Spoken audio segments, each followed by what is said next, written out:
Hey guys, tonight we're taking a relaxing trip back to ancient Rome, a place that collapsed nearly 2,000 years ago, yet somehow still runs your daily life. So before you get comfortable, take a moment, like the video and subscribe, but only if you genuinely enjoy what I do here. And let me know in the comments where you're tuning in from and what time it is for you. It's always fascinating to see who's joining us from around the world. Now, dim the lights, maybe turn on a fan for that soft background hum, and let's ease into tonight's journey together. Standing in line feels so normal today that questioning it feels almost rebellious. You line up for coffee, you line up at airports, you line up at government offices where time goes to die. Sometimes you line up just to ask someone why the line is not moving, and yet you obey, calmly, patiently, like a well-trained Roman citizen waiting for grain, because that is exactly where this habit comes from. Ancient Romans adored order, not fairness, not efficiency, order. A straight line of quiet people was Rome's favourite form of crowd management. It looked disciplined, it looked civilized, and most importantly, it stopped people from stabbing each other over bread. Grain distributions were legendary. Thousands of citizens showed up, stood in line, and waited. If you arrived early, you ate. If you arrived late, Rome taught you an important lesson about personal responsibility and hunger. No exceptions, no compassion. The line did not care that your sandals broke or your child cried. The line had spoken. Romans applied this logic everywhere. Courts, public baths, temples, military pay, even executions. Yes, executions. People queued while officials processed paperwork, adjusted robes, and made sure the vibes were correct. Imagine standing there, shifting your weight, thinking, I hope this moves faster before lunch. Perfectly normal Roman behavior. The brilliance of the line was psychological. It created the illusion of fairness without actually guaranteeing it. Everyone suffered equally. And people tolerate suffering much better when it is organized. Chaos causes revolts. Lines cause resignation. Fast forward 2,000 years and nothing has changed. You still stand in line even when technology could eliminate the need entirely. Self-checkouts exist, yet lines remain. Online forms exist, yet waiting rooms persist. Why? Because the ritual matters more than the outcome. And the most Roman part of all? When someone cuts the line, people do not shrug. They feel moral outrage, deep, personal betrayal. Society briefly unites in silent judgment, because the line is sacred. Not the service, not the result, the line. So the next time you stand quietly behind someone for no clear reason, staring at the back of their jacket like it holds ancient wisdom, remember, you are not waiting. You are honouring a Roman social control mechanism designed to keep hungry people calm, and it is still working beautifully. If ancient Rome had a religion, it would have been paperwork. Romans did not trust memory. They did not trust verbal promises. They barely trusted each other. What they did trust was ink, wax seals, witnesses, and documents long enough to make you forget what you were agreeing to in the first place. If something was not written down, it might as well have never happened. Love faded. Loyalty shifted. But paperwork was eternal. Roman contracts governed everything. Marriage agreements, business deals, property transfers, loans, employment. Even friendships of convenience somehow involved documentation. There were contracts for selling land, renting rooms, lending money, freeing slaves, and occasionally promising not to sue someone later when you inevitably changed your mind. And these were not short documents. Roman legal language was dense, repetitive, and intentionally confusing. Not because clarity was difficult, but because complexity created authority. If you could not understand the document, that meant the system was working. Lawyers thrived. Ordinary citizens nodded politely and hoped nothing bad would happen. Fast forward 2,000 years, and here you are, clicking I agree on terms and conditions longer than most ancient epics. You have not read them. No one has read them. Somewhere deep down you know this, but you click anyway. Why? Because Rome taught us that legitimacy comes from written agreement, not comprehension. Modern contracts follow the same logic. Rent an apartment? Contract. Start a job? Contract. Cancel a subscription? Surprise contract. Even borrowing a ladder from a neighbour feels like it should involve at least 2 signatures, and a witness named Marcus. The Roman obsession with written proof created a culture where protection mattered more than trust. If something went wrong, the document mattered more than intent. That belief survived perfectly. Today, it was in the contract ends arguments, friendships, and sometimes entire court cases. And the most Roman part of all? Even when contracts clearly favour one side, society treats them as sacred. You agreed. The document exists. Therefore, the outcome is fair, regardless of how absurd it is. So every time you sign something you barely understand, congratulations. You are participating in a Roman tradition designed to protect systems, not people. You are not agreeing. You are submitting. Ancient Rome did not just invent bureaucracy. It perfected it, polished it, gave it a title, and then made sure it could never be removed. The Roman Empire ran on layers of administration stacked so high that even the administrators sometimes forgot why they existed.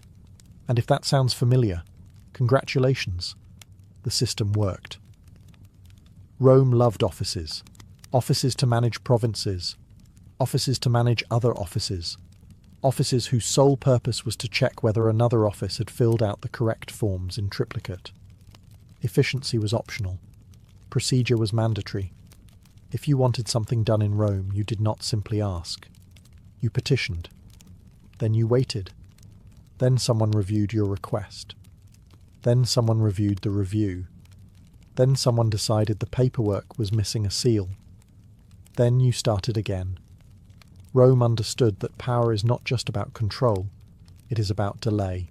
Bureaucracy created distance between the problem and the solution. And distance, Rome discovered, prevents anger from becoming action. When people are busy navigating forms, rules, and offices, they are too tired to revolt. You might be frustrated, but at least you are occupied. This system spread everywhere. Taxes, legal disputes, military logistics, citizenship requests. Everything passed through layers of officials whose authority came not from solving problems, but from processing them. If nothing got fixed, that was unfortunate. The system, however, functioned beautifully. Fast forward to modern life, and the inheritance is painfully obvious. You submit forms. You wait. You call departments that redirect you to other departments that insist you should have contacted the first one. Nobody is evil. Nobody is helpful. Everyone is following procedure. And the most Roman feature of all? No one takes responsibility. In Roman bureaucracy, responsibility dissolved as it moved upward. Each official did their part. If the outcome was disastrous, it was not anyone's fault. It was the process. Modern bureaucracy operates exactly the same way. Problems are never solved. They are handled. The genius of Roman bureaucracy was not that it organized an empire. It was that it trained people to accept inefficiency as normal. Waiting became part of life. Frustration became background noise. Complaining became pointless. So the next time you spend an afternoon accomplishing absolutely nothing while following official procedures, remember, you are not failing. You are honoring a Roman tradition designed to keep systems intact and people tired. And once again, it is working exactly as intended. Ancient Rome loved titles the way modern people love job descriptions that sound important, but explain nothing. Senator, consul, praetor, tribune. Each title came with robes, privileges, and an unspoken agreement that whatever this person said should probably be taken seriously, even if no one was entirely sure why. In Roman society, titles were not just labels. They were shortcuts. You didn't need to prove competence if you had the right title. The title itself was the proof. If a man was called consul, then clearly he knew what he was doing. Or at least Rome agreed to pretend he did. This mindset solved a major problem for the empire. With millions of people spread across vast territories, Rome needed instant authority. Titles allowed citizens to obey without thinking too hard. You didn't argue with a title. You deferred to it. The logic was simple. Hierarchy saves time. 2,000 years later, we never questioned this logic. We just updated the vocabulary. Manager, director, senior advisor, executive officer, lead consultant. Titles that immediately command respect, even when the actual job description is foggy at best.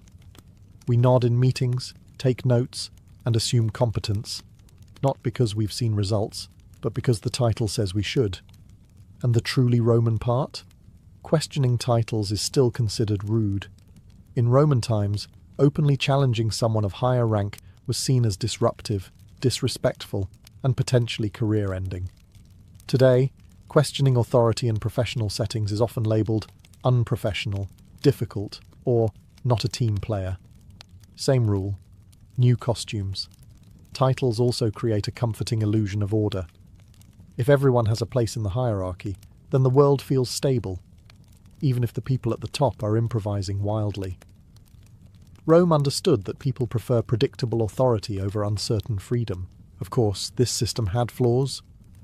Roman history is full of incompetent officials, corrupt governors, and titled men making catastrophic decisions with confidence. But the system itself survived. Because once society agrees that titles equal authority, the system no longer needs to be effective. It only needs to look official. So the next time you feel compelled to respect someone purely because their email signature is longer than a short poem, remember, you are not being polite. You are participating in a Roman tradition designed to replace judgment with hierarchy. And just like Rome, we are still pretending it makes sense. Ancient Rome believed clothing was not about comfort, practicality, or personal expression. Clothing was about rank. What you wore told everyone exactly where you stood in society, and more importantly, where you did not belong. Dress codes were not suggestions. They were social law. The toga is the best example. It was heavy, awkward, difficult to wear correctly, and wildly impractical for daily life, which is exactly why it mattered. Only Roman male citizens could wear it. Foreigners could not. Slaves absolutely could not. Women wore different garments entirely. The toga existed less as clothing and more as a walking sign that said, "I have legal rights." Wearing the wrong clothing in the wrong place could get you fined, mocked, or quietly escorted away by someone with authority and very little patience. The message was clear. If you did not look correct, you did not belong. Rome understood that appearance enforces hierarchy faster than any speech. Fast forward 2,000 years, and we are still doing this, just with better tailoring and less draping fabric. Modern dress codes rarely have clear logic. You must dress professionally, which usually means uncomfortable shoes, restrictive clothing, and colours that express absolutely nothing about your personality. Offices insist on formal wear, even when the job involves sitting still and typing. Courtrooms expect specific attire not because it affects justice, but because it looks serious, and the Roman logic remains intact. Dressing correctly signals respect for the system. Dressing incorrectly suggests rebellion, incompetence, or poor character, none of which have anything to do with your actual ability. What makes this even more Roman is how vague the rules are. Rome never wrote down exactly how to wear a toga correctly either. You were simply expected to know. Modern dress codes work the same way. Break them accidentally, and everyone suddenly remembers the rules very clearly. The system survives because people enforce it on each other. No guards needed. Just side eyes, whispers, and passive-aggressive comments about appropriate attire. So every time you put on clothing you dislike because a situation demands it, remember, you are not being professional. You are honouring a Roman tradition designed to signal hierarchy, obedience, and belonging, all without saying a word. Rome would be proud. Ancient Rome believed deeply in one sacred principle. The system is never wrong. People, situations, reality itself, all of these could fail. But the system? Untouchable. If something went wrong, it wasn't because the system was broken. It was because you misunderstood it. misused it, or simply deserved the outcome. This belief was incredibly useful for running an empire. Roman law was complex, rigid, and often cruel. Appeals took time. Errors were common. Injustice was frequent. But questioning the system itself was dangerous. You could complain about individuals. You could beg officials. You could write petitions. What you could not do was suggest that the structure might be flawed. That crossed from inconvenience into rebellion. And somehow, we inherited this mindset perfectly. Today, when a system fails you, when paperwork disappears, deadlines contradict each other, or procedures make no sense, the expectation is still the same. Accept it politely. You may feel frustrated, but expressing that frustration too strongly makes you the problem. That's just how the process works, remains one of the most Roman sentences ever spoken. The beauty of this rule is how efficiently it shifts responsibility. If the system denies you something unfairly, it is not unjust. It is procedural. If you suffer because of it, that is unfortunate, but technically correct. And technically correct, as Rome would have said, is the best kind of correct. Romans trained their citizens to internalize failure. If a form was rejected, you filled it out again. If a decision made no sense, you accepted it. Persistence was allowed. Resistance was not. This created obedient populations who blamed themselves instead of institutions. Modern systems operate exactly the same way. You follow instructions that contradict each other. You repeat steps you already completed. You explain your situation to 5 different people who cannot help you. And at the end, you are told the outcome is final. Not because it is fair, but because it is official. And the most Roman part? You are expected to be grateful for the opportunity to participate. So the next time a system wastes your time, energy, or patience, remember, you are not unlucky. You are honoring a Roman tradition designed to protect systems from accountability, and it is still undefeated. Ancient Rome loved efficiency, and nothing corrected behavior faster than embarrassment. If you wanted people to obey rules, pay taxes, or stop doing something inconvenient, you did not quietly scold them in private. You shamed them, publicly, enthusiastically, preferably in front of a large crowd with opinions. Roman trials were not discreet affairs. They were performances. Accusations were spoken aloud. Punishments were visible.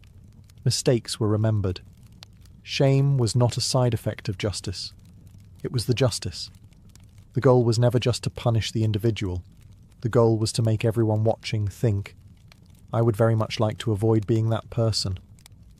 This worked beautifully. Rome understood that fear fades, but embarrassment lingers.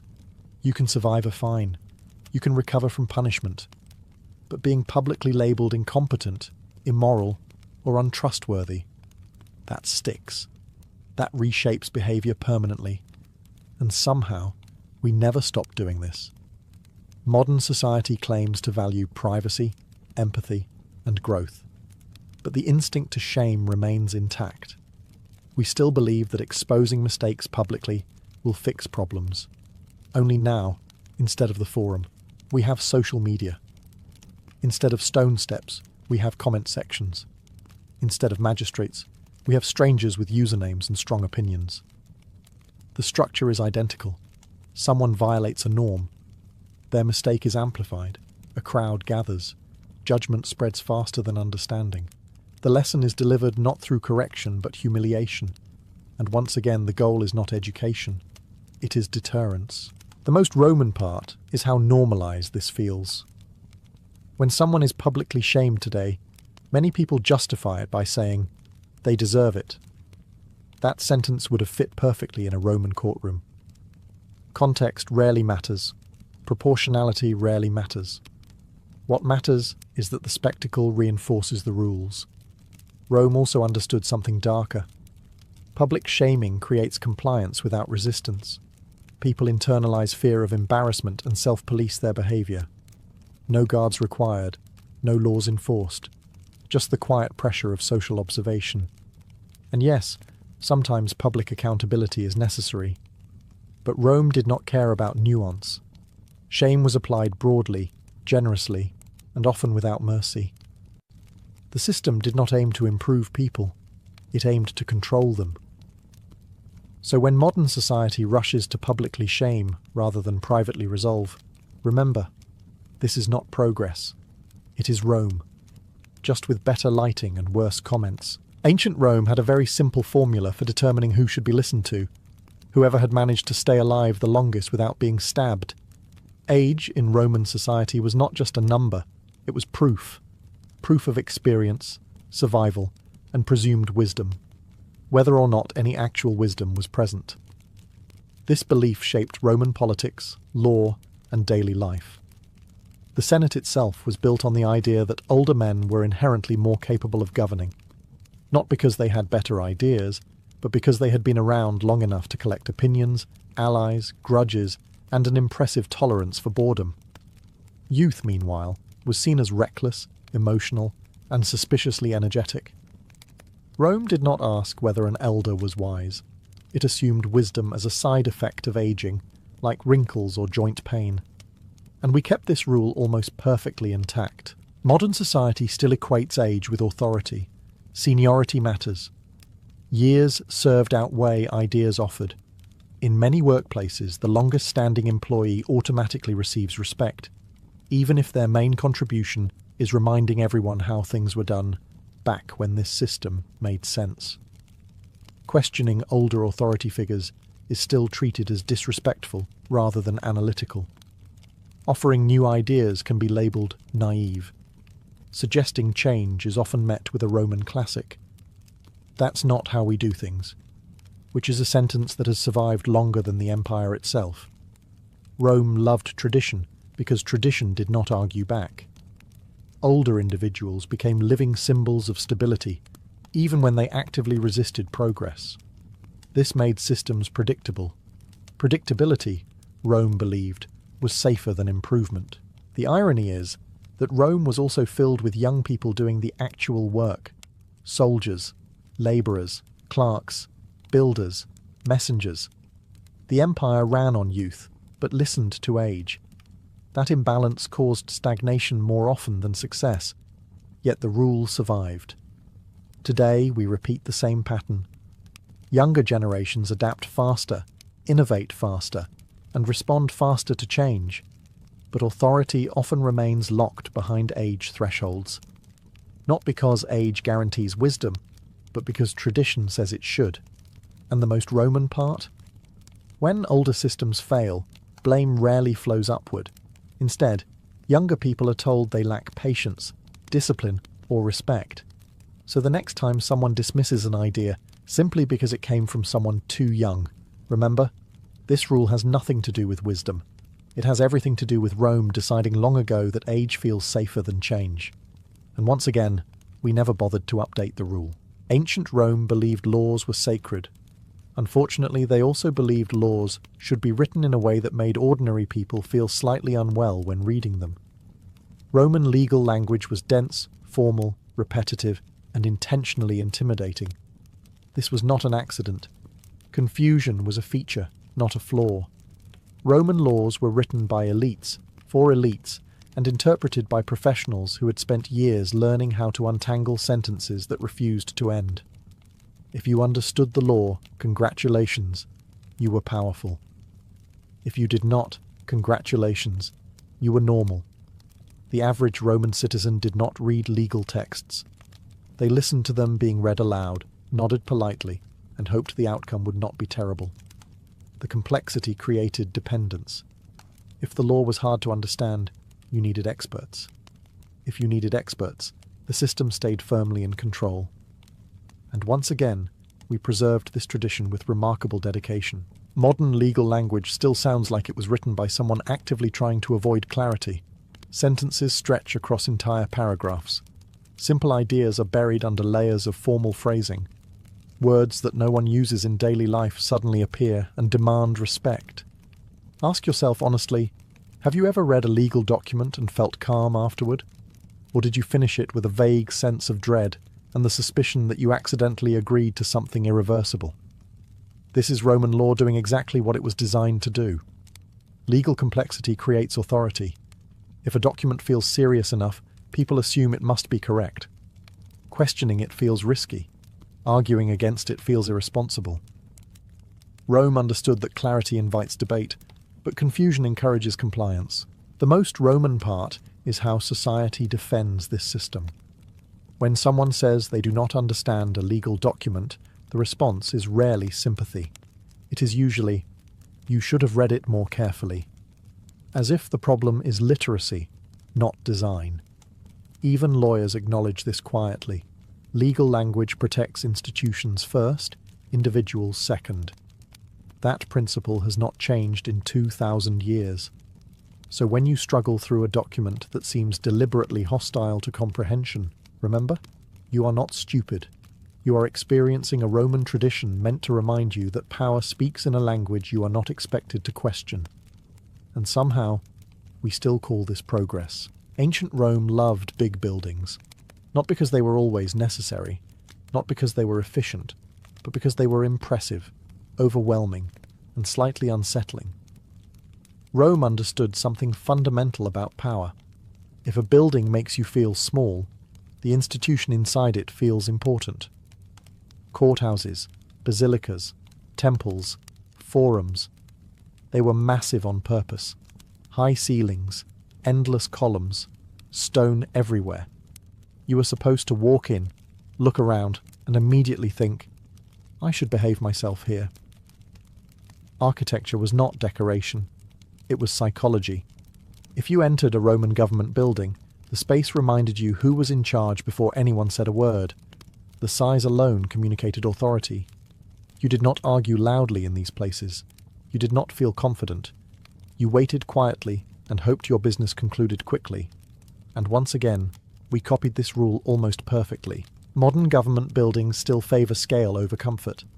Wide steps, tall facades, echoing halls, furniture that feels slightly hostile to human backs. Even corporate headquarters follow the same logic. Glass towers, endless lobbies, security desks that look like altars to bureaucracy. None of this is accidental. Big buildings signal permanence. They suggest power that will outlast you. When something looks ancient, solid, and immovable, people are less likely to question it. Rome understood that authority feels more legitimate when it is surrounded by stone. What makes this especially Roman is how uncomfortable these spaces often are. Waiting rooms feel cold, offices feel distant, seating feels temporary. You are not meant to settle in. You are meant to feel like a visitor in someone else's domain. And it works. People behave differently in imposing spaces. They speak softer. They move carefully. They accept decisions they might question elsewhere. Rome turned architecture into a silent enforcer, and we still let it do the same job today. The irony is that many of these buildings house systems that could operate perfectly well in smaller, friendlier spaces. But friendliness does not command obedience. Size does. So the next time you walk into a massive official building and feel inexplicably tense, remember, this sensation is not accidental. It is a Roman tradition designed to make authority feel inevitable. And it has been working for over 2,000 years. Ancient Rome believed work was not just something you did to survive, it was a moral statement. To be busy was to be virtuous. To rest too much was suspicious. Idleness, in Roman eyes, was not relaxation. It was a warning sign that you might start thinking dangerous thoughts. This belief made perfect sense for an empire built on conquest, agriculture, and unpaid labour. Rome needed people moving, producing, obeying schedules, and staying exhausted enough to avoid questioning the system. Work kept citizens useful and distracted. Rest created space for reflection, and reflection had a habit of turning into criticism. So Romans praised hard work loudly and constantly. Philosophers wrote about duty. Politicians glorified labour. Citizens were expected to fill their days with tasks, responsibilities, and obligations. Leisure was allowed, but only in controlled forms. Baths, games, festivals, all carefully structured and socially acceptable. Doing nothing, however, was deeply frowned upon. And somehow, This idea survived intact. Today, work is still treated as a measure of personal worth. Being busy earns praise. Being tired earns respect. Admitting you are resting invites judgment. People brag about long hours the way Romans once bragged about military service. Productivity has replaced virtue, but the moral weight remains the same. The most Roman part of all is the guilt. When you are not working, you often feel like you should be, even when there is nothing urgent to do, even when rest would clearly improve your health. That quiet discomfort is Rome whispering across centuries that your value depends on your output. Rome did not invent hard work, but it did invent the idea that constant labor makes you a better person. And once society accepts that belief, people begin policing themselves. No overseer needed, no chains required, just internalized pressure. The irony is that Rome itself depended on massive amounts of leisure. For the wealthy, senators debated philosophy. Elites enjoyed long dinners and extended vacations. Meanwhile, everyone else absorbed the moral duty to stay productive. The rule applied unevenly, but it applied strongly. Modern society follows the same pattern. Rest is permitted, but only after productivity. Only when earned. Only when justified. So the next time you feel uneasy for doing absolutely nothing, remember, this guilt is not natural. It is Roman, and it has been controlling behavior for a very long time. Ancient Rome loved one thing almost as much as order, knowing exactly where everyone stood. Roman society was layered like a very unforgiving cake. Senators at the top, equestrians below them, citizens below that, freedmen somewhere in between, slaves at the bottom. Everyone had a place, and Rome was extremely clear that staying in your place was a civic duty. This hierarchy was not subtle. It shaped where you lived, what you wore, who you could marry, how loudly you were allowed to speak, and whether your opinion mattered at all. Questioning the hierarchy was not considered bravery. It was considered confusion. Rome did not waste time pretending this system was fair. It was stable. And stability, Rome believed, mattered more than justice. A rigid hierarchy reduced friction. People knew who to obey, who to ignore, and who to blame when something went wrong. And somehow, we kept this rule almost perfectly intact. Modern society insists it is equal, open, and flexible, but quietly maintains layers everywhere. Job titles, income brackets, education levels, social circles, online status. None of these hierarchies are officially declared, but everyone instinctively understands them. You feel them the moment you enter a room. The most Roman part is how uncomfortable people become when these hierarchies are questioned. Pointing out inequality is often treated as more disruptive than the inequality itself. Suggesting that rank should not determine respect is seen as naive. Rome would have appreciated that efficiency. Rome also taught us to internalize hierarchy. People police themselves. They hesitate to speak. They second-guess whether they are qualified to contribute. They assume silence is safer than challenge. This is not humility, it is training. Even today, success often depends less on talent and more on navigating invisible ladders, knowing when to speak, knowing when to stay quiet, knowing who matters, knowing who does not. Rome did not invent this instinct, but it perfected it. And here is the quiet truth Rome never advertised. Hierarchies persist because they feel natural once people stop questioning them. They become background structure. Like gravity, you notice them only when you fall. So the next time you feel like you are not supposed to speak up, question a rule or challenge a decision, remember, that hesitation did not come from logic. It came from Rome. And it is still very good at keeping people in line. Ancient Rome loved manners, not because Romans were especially kind, warm, or considerate, but because politeness was a form of control. Proper greetings, formal gestures, and carefully scripted phrases helped keep social order intact. If everyone followed the ritual, no one had to say what they actually thought. Romans were extremely particular about how you greeted someone. Who spoke first mattered. How you addressed them mattered. Which titles you used mattered. Even body language was regulated. A greeting was not just a courtesy. It was a public acknowledgement of hierarchy. You did not simply say hello. You performed respect. This made social interactions predictable, safe, exhausting. And somehow we kept this system almost unchanged. Today, you still say phrases you do not mean. How are you? When you do not want an answer. Nice to meet you, when you already forgot the person's name. With all due respect, when you are about to offer none. These phrases function exactly like Roman greetings. They smooth interactions without requiring honesty. The Roman genius was realizing that politeness rituals reduce conflict by avoiding sincerity. If everyone sticks to the script, no one has to risk discomfort. Feelings stay buried. Power stays unchallenged. Conversations remain shallow enough to manage.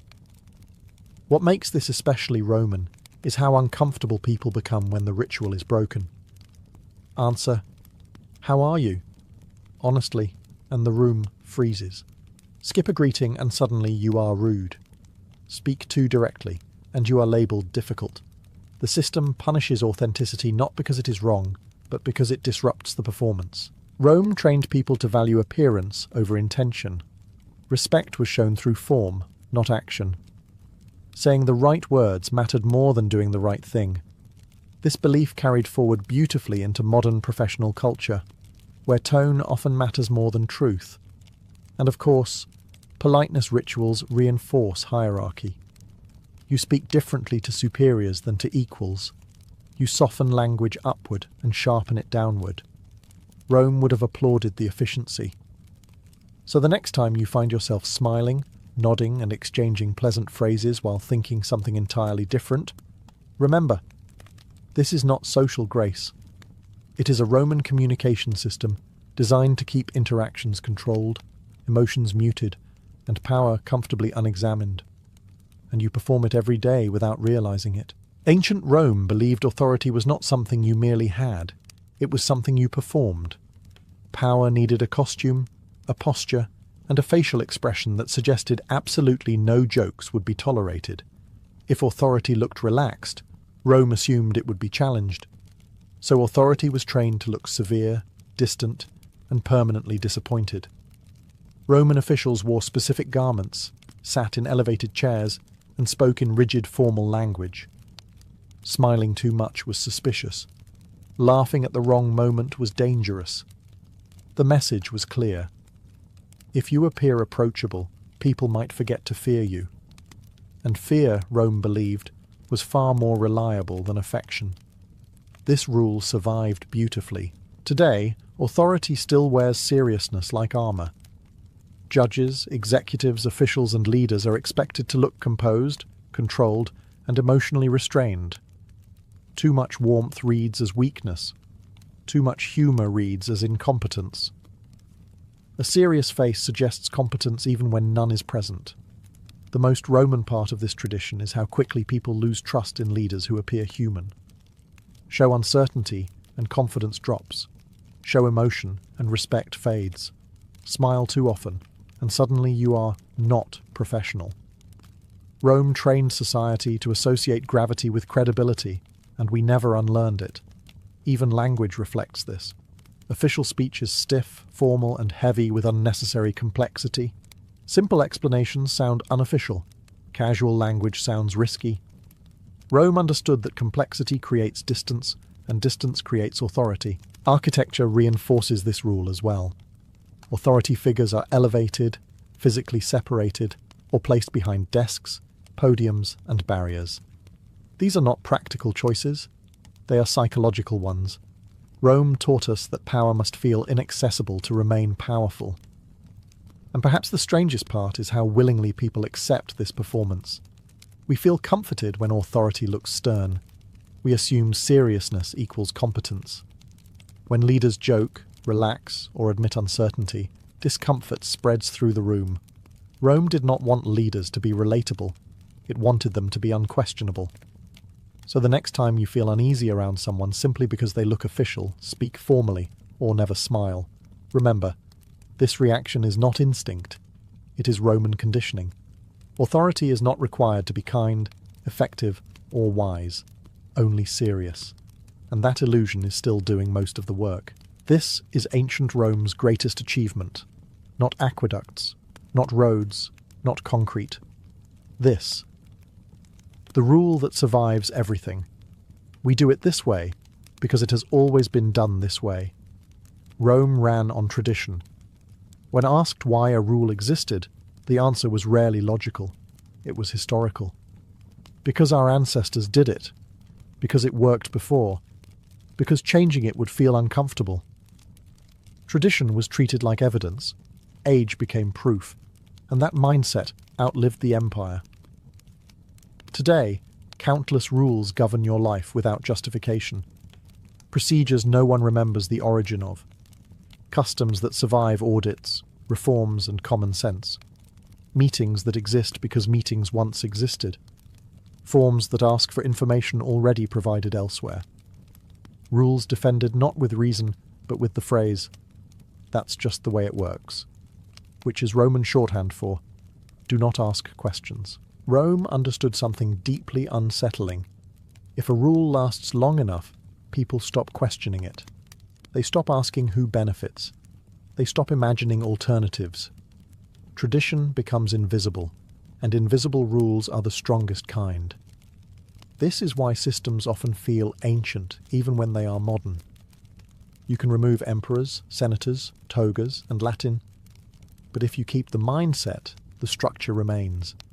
People obey not because they are forced to, but because deviation feels wrong. The most Roman part is how resistance is framed. Anyone who questions tradition is labelled disruptive, unrealistic, or difficult. Rome loved stability. Stability required silence. Change invited chaos. And chaos, Rome believed, was worse than inefficiency. So rules accumulate, layer upon layer. Nobody removes them because nobody remembers adding them. Over time, systems become museums of outdated logic, still operating long after their original purpose vanished. And yet, people follow them, faithfully, quietly, automatically. That is Rome's real legacy. Not domination by force, but domination by habit. So when you follow a rule you cannot explain, obey a procedure that makes no sense, or accept a custom simply because everyone else does, remember, you are not being practical. You are participating in a Roman tradition so successful it no longer needs justification. And somewhere, in the ruins of the Forum, tradition smiles, because it won again. Nefertiti enters history not as a child, not as a princess in training, but as a fully realized presence, already powerful, already visible, already astonishing. Unlike most figures of Egypt's royal line, her beginnings are almost completely hidden. No childhood scenes carved into temple walls. No clear genealogy tracing her bloodline back through noble houses. She steps into the record suddenly, like a figure emerging from desert heat, leaving historians to argue over where she came from and who she truly was before she became queen. Her name itself offers the first clue, and the first mystery. Nefertiti means the beautiful one has come, a phrase that sounds less like a birth name and more like an announcement. It suggests arrival, transformation, even destiny. Some scholars have proposed that she was foreign-born, perhaps from the Mitanni kingdom to the north, sent to Egypt as part of a diplomatic marriage. Others argue she was Egyptian, possibly related to powerful court officials, raised close enough to the throne to understand its rituals, language, and dangers. No theory has ever been proven beyond doubt. What makes this silence so striking is how quickly it ends. Once Nefertiti appears beside the future pharaoh Akhenaten, she is everywhere. She is not a background wife, not a decorative consort. From the earliest reliefs, she stands tall, equal in scale to the king, participating in ceremonies traditionally reserved for pharaohs alone. This sudden prominence suggests that whatever her origins were, she arrived at court already prepared for power. Egyptian queens before her had influence, but usually behind the scenes. Nefertiti is different. She is visible, named, celebrated. Artists carve her likeness again and again, refining her features with obsessive care. High cheekbones, elegant neck, calm, unreadable eyes. Beauty in her case is not softness, it is authority rendered in human form. The absence of her early life has only amplified her legend. With no childhood to anchor her, Nefertiti becomes timeless, almost symbolic. She is not remembered for where she came from, but for how completely she transformed the role of queen once she arrived. From the moment she steps into the historical record, she is no longer becoming something. She already is something, and Egypt will soon begin to change around her. When Nefertiti becomes queen, she does so beside one of the most radical rulers Egypt would ever know, Akhenaten. Born Amenhotep IV, her husband would soon abandon centuries of tradition and drag the entire kingdom into a spiritual experiment that shocked priests, nobles, and common people alike. And Nefertiti was not merely present for this upheaval. She stood at its very center. From the earliest years of Akhenaten's reign, Nefertiti appears beside him in official art with unprecedented prominence. She is shown wearing the tall blue crown, a symbol usually reserved for kings. She performs ritual offerings directly to the sun god Aten. In some reliefs, she even smites enemies, a pose almost exclusively associated with pharaohs. This is not symbolic flattery. In ancient Egypt, imagery was power. To be carved this way was to be this way. Together, Akhenaten and Nefertiti dismantle Egypt's traditional religious order. The old gods, Amun, Osiris, Isis, are sidelined or erased. Temples are closed, priesthoods stripped of influence. In their place rises Aten, the visible sun disk, whose rays end in tiny hands offering life. This shift is not subtle. It is loud, aggressive, and deeply unsettling to a society built on cosmic balance and ancestral tradition. Nefertiti's role in this revolution is unmistakable. She is consistently depicted as Akhenaten's equal partner, not his subordinate. While previous queens supported cults quietly, Nefertiti embodies this new faith publicly. She and the king appear together in intimate family scenes beneath Aten's rays, presenting themselves as the sole intermediaries between God and people. Power flows through them alone. This partnership suggests something extraordinary. Nefertiti is not just a queen supporting her husband's vision, she is a co-architect of it. Her intelligence, charisma, and commanding presence help legitimize a religious shift that would otherwise seem reckless. If Akhenaten is the visionary, Nefertiti is the stabilizing force, the face that makes the revolution palatable. Yet this closeness carries danger. By tying her identity so tightly to Akhenaten's heresy, Nefertiti binds her fate to a fragile experiment. If the revolution fails, she will not be remembered as a passive consort, but as a central figure in Egypt's greatest religious gamble. And as the court relocates to a brand new capital in the desert, the stakes, political, spiritual, and personal, begin to rise rapidly. The religious revolution championed by Nefertiti and Akhenaten does not remain confined to temples and rituals. It reshapes the very landscape of Egypt. In a dramatic act of defiance against tradition, the royal couple abandons the old capitals and orders the construction of an entirely new city, Amarna. Rising from an empty stretch of desert, the city is meant to be a physical manifestation of their new faith, pure, untainted, and devoted solely to the sun disk Aten. For Nefertiti, Amarna becomes both a stage and a test.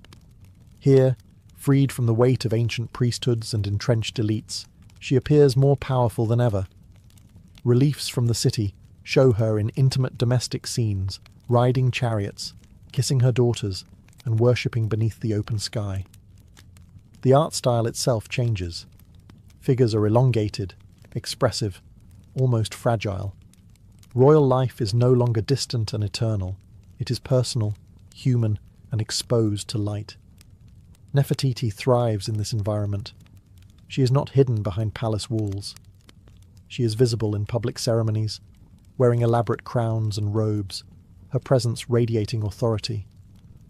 Unlike earlier queens who operated quietly, Nefertiti's power is on display. The city's layout reinforces this. Temples have no roofs, allowing sunlight to flood every ritual space. There are no dark sanctuaries, no secrets. Everything, like the queen herself, exists under constant illumination. But Amarna is also fragile. It has no deep roots, no ancestral graves, no centuries of tradition to stabilize it. The people who move there do so out of obligation, not devotion. Many priests resent the loss of their gods. Officials whisper doubts. Foreign powers watch closely, sensing weakness in a kingdom distracted by theology. Within this tension, Nefertiti's role grows more complex. She appears not only as a religious figure, but as a symbol of continuity. Her calm, controlled image contrasts sharply with the anxiety beneath the surface of the new capital. If Akhenaten's vision feels radical and unsettling, Nefertiti's presence reassures, at least visually, that order still exists. Yet the City of the Sun is unforgiving. It allows no shadows and no place to hide failure.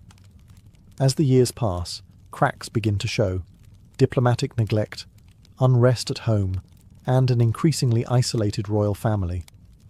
Amarna, once a bold declaration of divine truth, starts to resemble something else entirely. A beautiful experiment balanced dangerously on the edge of collapse. As the years in the City of the Sun pass, Nefertiti's image evolves from powerful queen to something far more symbolic. She becomes not only a ruler and religious figure, but a carefully constructed embodiment of the new cosmic order. In Amarna art, she is no longer simply beside the king. She is central, sometimes even dominant, shown performing rituals alone, receiving divine rays directly, or standing at the center of family compositions beneath the sun. Motherhood plays a critical role in this transformation. Nefertiti bears 6 daughters, and they appear constantly in royal imagery. The family is shown touching, laughing, mourning, and worshipping together. This intimacy is unprecedented in Egyptian royal art, which traditionally emphasized distance and eternal perfection. Here, Nefertiti is not a remote goddess. She is visibly human, yet elevated. Her fertility, devotion, and composure merge into a single message. She is the living proof that a ten's order brings harmony and life. At the same time, her visual presence becomes increasingly idealized. Artists refine her face to near perfection, smoothing away age, exhaustion, and doubt. The famous bust, created in this period, captures this duality perfectly, serene and flawless, yet unsettlingly calm. It is not a portrait of a woman at rest, but of an icon carefully shaped for eternity. Nefertiti's beauty is no longer personal. It is political. This elevation carries a heavy cost. To be depicted as a living conduit of divine order means losing the protection of anonymity. Any failure of the new religion, any misfortune suffered by Egypt, reflects directly on her. As crops struggle and foreign territories slip from Egyptian control, whispers begin to circulate. The sun god promises balance and prosperity, but reality feels increasingly unstable. Within the palace, grief also leaves its mark. One of Nefertiti's daughters dies young, an event immortalized in raw, emotional reliefs. The royal couple is shown mourning openly, their bodies bent in sorrow beneath a ten's indifferent rays. It is a rare admission that even divine rulers are not spared loss. By this stage, Nefertiti exists in a precarious space between woman and symbol. She is expected to reassure a nervous kingdom, embody divine favor, and remain flawless, all while the foundations beneath her world begin to erode. The more godlike her image becomes, the less room there is for error. And Egypt, quietly but relentlessly, is running out of patience. Then, almost without warning, Nefertiti begins to vanish. After years of constant visibility, her name and image abruptly fade from the historical record. Reliefs that once celebrated her presence fall silent. Inscriptions that carefully listed her titles stop mentioning her altogether. For a woman who had stood at the very center of Egypt's religious and political life, this disappearance is startling and deeply unsettling. Scholars have long debated what this silence means. One possibility is death. Disease was common in Amarna, and several members of the royal family are known to have died young. If Nefertiti died suddenly, the lack of a grand burial or official mourning would be unusual, but not impossible in a period already marked by instability. Yet no tomb, no mummy, no clear funerary inscription has ever been securely identified as hers. Another theory is far more provocative, that Nefertiti did not die at all, but transformed. Some evidence suggests she may have taken on a new identity late in Akhenaten's reign, possibly ruling alongside him, or even briefly as a pharaoh in her own right under a different name. This would explain her disappearance as queen, and the sudden appearance of a new ruler whose identity remains frustratingly unclear. If true, it would mean Nefertiti did not fall from power, but ascended beyond the role she had already redefined. There is also a darker possibility. As the Aten experiment faltered, blame had to fall somewhere. The radical religion had disrupted Egypt's balance, weakened its international standing, and angered powerful priesthoods. Nefertiti, as the most visible symbol of this revolution, may have been deliberately erased. In ancient Egypt, removal from records was a form of punishment more severe than death. To be forgotten was to be destroyed in the afterlife. What makes this chapter so haunting is the absence of certainty. Nefertiti does not exit history with drama or explanation. She dissolves into silence, leaving behind fragments, half-finished reliefs, and unanswered questions. For a culture obsessed with permanence, this erasure is deeply unnatural. Whether she died, ruled in secret, or was deliberately removed, Nefertiti's disappearance marks a turning point. The light that once bathed Amarna begins to dim, and with the queen gone, or hidden, Egypt's bold experiment starts to unravel, preparing the ground for a rapid and ruthless return to the old gods. With Nefertiti absent from the stage, the fragile world she helped build begins to collapse with alarming speed. Akhenaten's authority weakens, and the once confident vision of a 10-centered rule loses its grip on Egypt. The court at Amarna grows tense and uncertain. Officials who once praised the sun god now hedge their loyalties, sensing that the old order is waiting patiently to reclaim power. When Akhenaten dies, the revolution effectively dies with him. His successors move quickly to distance themselves from his legacy. The new king, the young Tutankhamun, abandons Amarna and restores the worship of the traditional gods. Temples to Amun are reopened. Priests regain their wealth and influence. The name of Aten is quietly pushed aside, treated less like divine truth and more like a dangerous mistake. In this political cleanup, memory itself becomes a battlefield. Akhenaten's name is chiseled from monuments, his statues are smashed or repurposed, and Nefertiti, once the radiant face of the new order, receives no official rehabilitation. Her legacy is neither openly condemned nor honoured. Instead, it is left unresolved, suspended in historical limbo. This silence is telling. Egypt was skilled at rewriting its past, but it usually did so decisively. Villains were erased. Heroes were glorified. Nefertiti fits neither category neatly. To condemn her outright would require acknowledging her immense authority. To praise her would mean admitting the revolution had once been legitimate. So she is left in shadow, neither restored nor destroyed. Amarna itself is abandoned almost overnight. Palaces crumble, temples fall silent, and the desert reclaims the city. What was once the spiritual centre of Egypt becomes a cautionary ruin. The people return to familiar rhythms, familiar gods, familiar certainties. Balance, or mat, is restored, but at the cost of forgetting one of the most extraordinary women ever to sit on Egypt's throne. Yet forgetting is never complete. Even as official memory erases her, fragments remain. Shattered reliefs, unfinished inscriptions, and rumours preserved by later generations of scribes. Nefertiti becomes a ghost in Egypt's historical consciousness. A reminder that, for a brief and dangerous moment, a queen stood almost equal to the gods and helped reshape the soul of an empire. Her absence after the revolution does not diminish her importance. If anything, it magnifies it. For only someone truly powerful could be so carefully, so quietly, left unresolved. Centuries pass, dynasties rise and fall, and Nefertiti remains buried in silence until her image returns with astonishing force. Unlike many forgotten queens, she is not resurrected through grand inscriptions or heroic chronicles, but through a single object, a sculpted face so striking that it reshapes her legacy overnight. Long after her name fades from memory, her likeness survives, intact, calm, and impossibly modern. The sculpture does something no text ever could. It restores individuality. Gone is the abstraction of titles and rituals. What remains is a woman rendered with precision and restraint. The elongated neck, the poised jawline, the eyes that seem alert yet distant.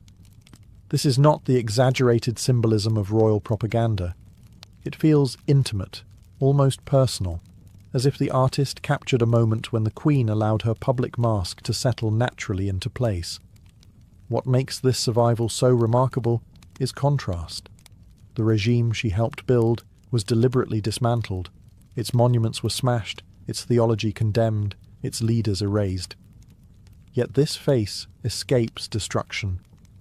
It suggests that even in an era of systematic forgetting, someone chose preservation over annihilation. Whether by accident or intent, Nefertiti's image slips through the cracks of history's purge. As generations encounter this likeness, Nefertiti is reborn in a new form, not as a political figure, but as an ideal. She becomes shorthand for elegance, mystery, and restrained power. Unlike other rulers remembered for conquest or cruelty, she is remembered for presence. The calm authority of her expression invites interpretation rather than commands obedience. This rebirth also reshapes how her life is understood. The face forces historians and viewers alike to reconsider her role. A woman capable of inspiring such refined artistry could not have been a passive participant in history. The sculpture implies intelligence, control, and self-awareness, qualities that align with her unusual prominence during one of Egypt's most turbulent eras. Ironically, the very thing that once endangered her, visibility, now preserves her. The revolution she helped lead collapses, but her image outlives it. Empires crumble, gods are replaced, cities return to dust. Yet Nefertiti's face remains quietly defiant, refusing to be forgotten. In the end, she achieves what every Egyptian ruler desired but few attained, a form of immortality untouched by politics. Not through monuments or prayers, but through recognition, again and again, by eyes separated from her by thousands of years. With Nefertiti's face returned to the world, a new conflict begins, one not fought with armies or priests, but with claims, laws, and silence. The sculpture's discovery in the early 20th century instantly elevates her from a forgotten queen to a global icon. Yet the object that restores her presence also sharpens the most painful question of all. Where is the rest of her? No confirmed tomb of Nefertiti has ever been found.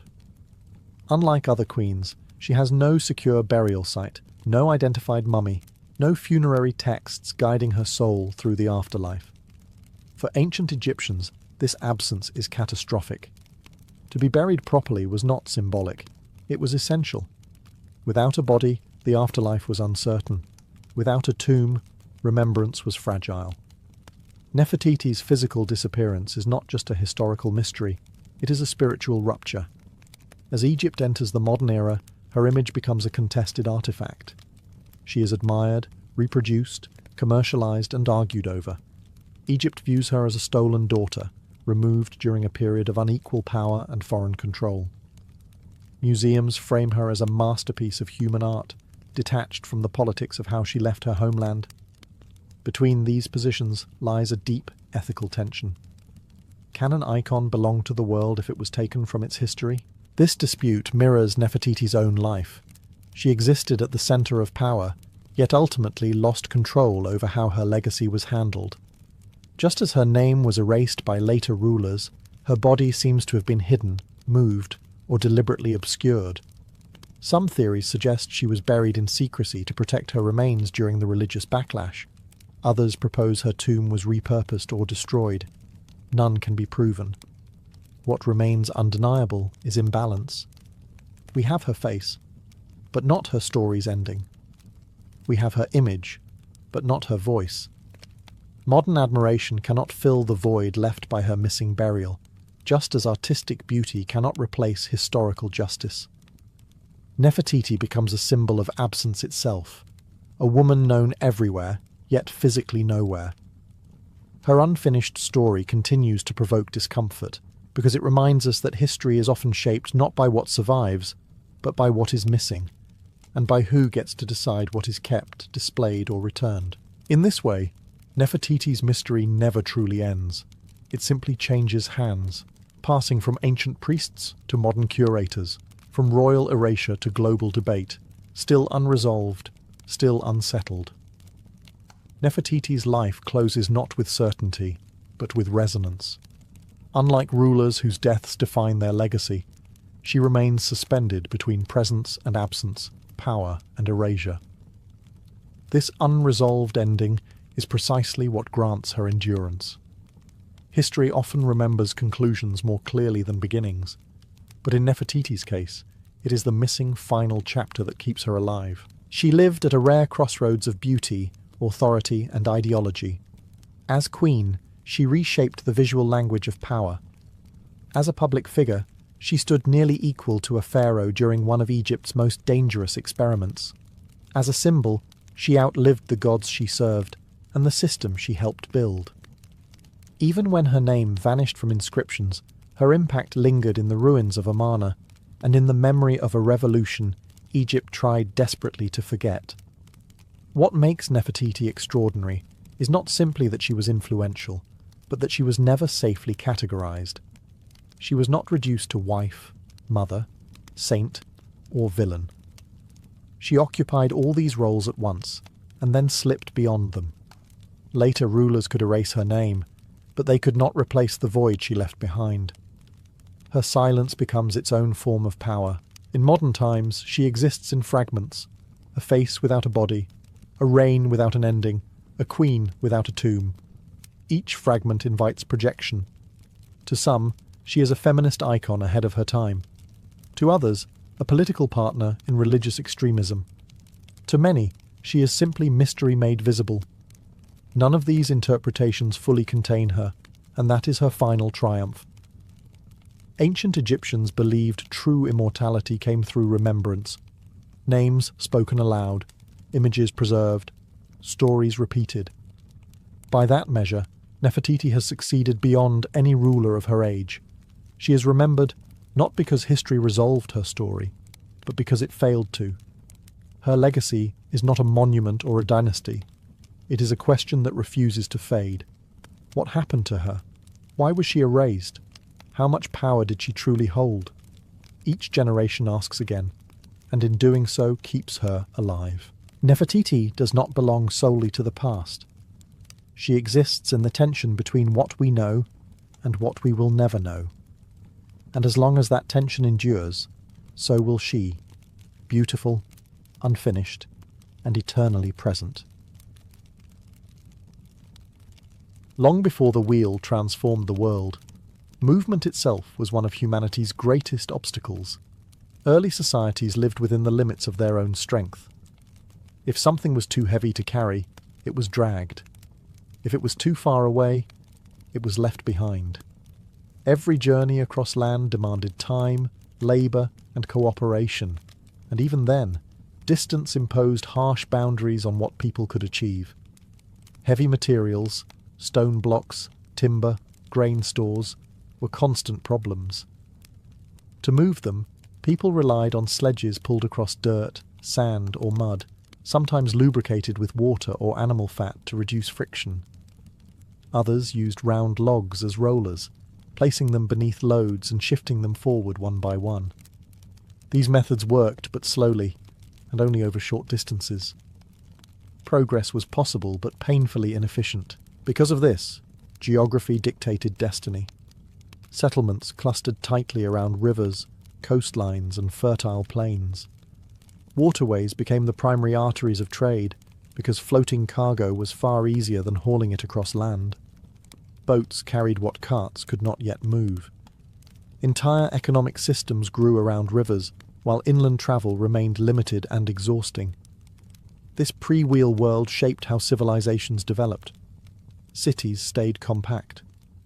Construction was constrained by what human and animal muscle could manage. Trade networks existed, but they were fragile and local. The idea of moving large quantities of goods regularly over long distances was simply unrealistic. Ambition was tempered by physics. What makes this period so important is not its primitiveness, but its ingenuity under constraint. People constantly searched for ways to reduce effort, smoother paths, better sled designs, stronger harnesses for animals. They understood friction as an enemy, even if they lacked the language to describe it. They were circling the solution without realizing it. The concept of rolling motion did exist in fragments. Logs rolled, stones rolled downhill. Children watched objects move in circles without resistance. But turning that observation into a controlled, repeatable technology required a leap of abstraction. It required seeing motion not as something to fight against, but something to harness. The wheel did not emerge because humans were suddenly smarter. It emerged because pressure made innovation unavoidable. Growing populations, expanding trade, and larger construction projects demanded a new answer to an old problem. Before the wheel, civilization moved, but slowly, cautiously, and always at the mercy of the ground beneath its feet. The wheel did not begin as a vehicle. Its first true revolution happened quietly, indoors, in workshops filled with wet clay and spinning hands. Long before carts or chariots appeared, craftsmen in Mesopotamia discovered that rotation itself could be controlled, and once controlled, it could be transformative. Early potters originally shaped vessels by hand, slowly building walls of clay coil by coil. Every bowl and jar required constant repositioning. The process was labor-intensive and inconsistent. Symmetry was difficult to achieve, and speed was limited by human patience. Then came a simple but radical idea. Place the clay on a flat surface that could rotate smoothly while the hands stayed still. The earliest potter's wheels were not lightweight spinners. They were heavy stone discs mounted on a pivot, designed to store momentum. Once set in motion, they kept turning, allowing the potter to shape clay evenly and continuously. This changed everything. Suddenly, vessels could be produced faster, thinner, and with near-perfect symmetry. Pottery became standardized, reliable, and scalable. This mattered far beyond aesthetics. Pottery was essential to survival. It stored grain, water, oil, and beer. A more efficient way to produce containers meant more food could be preserved, transported, and traded. The potter's wheel quietly accelerated economic growth, even though it never left the workshop floor. What's crucial is the mental leap this invention required. The wheel here was not about movement through space, but about controlled rotation around a fixed axis. This was a new way of thinking. Motion no longer meant dragging or lifting, it meant spinning. Energy could be stored, transferred, and reused. The concept of rotational momentum entered human understanding, even if no one could yet explain it in words. This early wheel also introduced precision. For the first time, humans could produce objects that were nearly identical in shape and size. This predictability laid the groundwork for mass production, specialization, and trade consistency. A buyer knew what they were getting. A seller could promise quantity and quality. Most importantly, the potter's wheel proved something revolutionary. Circular motion could reduce effort while increasing output. It showed that work could be amplified by design rather than strength. The idea stayed confined to crafts for generations, but it did not disappear. Once humans realized that rotation could make creation easier, it was only a matter of time before they asked a far more dangerous question. If spinning could help us shape objects, could it also help us move the world itself? The leap from the potter's workshop to the open road was neither quick nor obvious. For generations, the wheel remained a stationary tool, useful, elegant, and confined. Turning a spinning disc into a means of transport required more than copying the potter's wheel. It demanded a new way of thinking about balance, weight, and terrain. The earliest transport wheels appear in the lands of ancient Sumer, where dense populations, active trade, and agricultural surplus created constant pressure to move heavy loads. Farmers needed to transport grain. Builders needed stone and timber. Merchants needed reliable ways to move goods inland, beyond rivers. Dragging sledges across dirt worked, but it wasted time, energy, and animals. The solution was not simply attaching a wheel to a load. Early engineers had to solve several problems at once. Wheels had to be strong enough to bear weight without cracking. Axles had to rotate smoothly while supporting heavy carts. The entire structure had to remain stable over uneven ground. These were not minor adjustments, they were breakthroughs. The first transport wheels were solid discs, cut from thick wooden planks and fixed directly to an axle. This made them durable but heavy. Carts moved slowly, creaking under their own mass, but the difference was dramatic. Loads that once required dozens of people could now be pulled by animals. Distance became manageable. Roads, once an afterthought, began to matter. This moment marks a quiet revolution. For the first time, land travel begins to compete with rivers. Trade routes expand. Villages that once lived in isolation become connected. Economic networks stretch outward, carrying not just goods, but ideas, customs, and technologies. Yet these early wheels were not universal solutions. They struggled on rocky terrain and steep slopes. Mud could trap them. Maintenance was constant. The wheel was powerful, but fragile. Its success depended on infrastructure, flattened paths, cleared roads, and trained animals. In other words, the wheel did not just change transport. It forced societies to reshape their landscapes. What's remarkable is how quickly the idea spread once proven. Variations of wheeled carts appear across regions, adapted to local needs and materials. The principle remains the same. Rotation replaces friction, effort multiplies, and movement accelerates. The wheel's journey from workshop to road marks the moment it escapes craftsmanship and enters civilization itself. It is no longer a tool for making things, it becomes a tool for moving societies, and once that happens, history begins to move faster with it. Once wheeled transport proved viable, its true power emerged only when paired with two other forces: animals and infrastructure. A wheel on its own could move a load, but a wheel pulled by trained animals across prepared paths could transform entire societies. This combination marks the moment when movement stopped being occasional and became routine. Oxen were among the first animals harnessed for wheeled carts. Strong, steady, and tolerant of slow speeds, they were ideal for hauling heavy agricultural goods. Later, donkeys and horses expanded what wheeled transport could do, especially over longer distances. With animals providing consistent pulling power, carts no longer relied solely on human labour. This freed people to specialise, trade, and settle farther from their fields. At the same time, roads began to matter in ways they never had before. A wheel performs best on firm, even ground. Rutted paths, rocks, and mud could snap axles or trap carts entirely. To keep goods moving, communities flattened earth, cleared stones, and eventually laid wooden planks or packed gravel. These early roads were not monumental projects, but they represented a shift in priorities. Movement was now worth investing in. This new mobility changed daily life.